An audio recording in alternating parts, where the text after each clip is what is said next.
What's up YouTube? We got a big install today. We're out here on West End, downtown Nashville at the Graduate Hotel. We're installing this sign up on the 12th floor up over the rooftop pool. Pretty cool sign, has some old Nashville history. It's neon, it's really cool.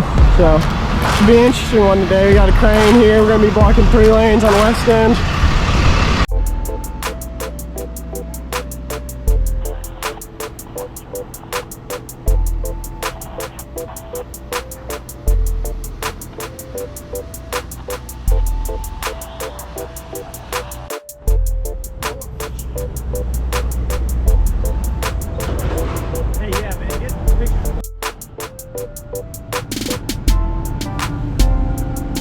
Crane setting up, getting all their counterweights on.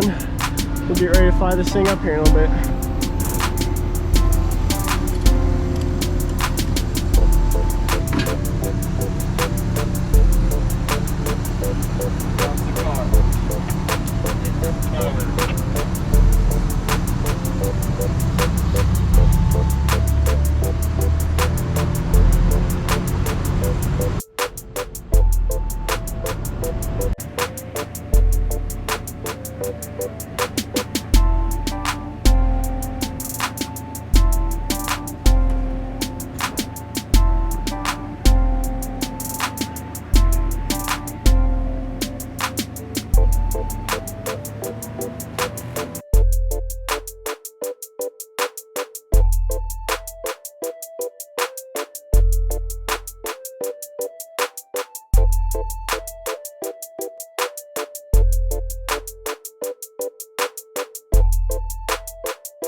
Got it up there. Daniel's about to weld it up there and we'll unhook the crane and pack all this stuff up.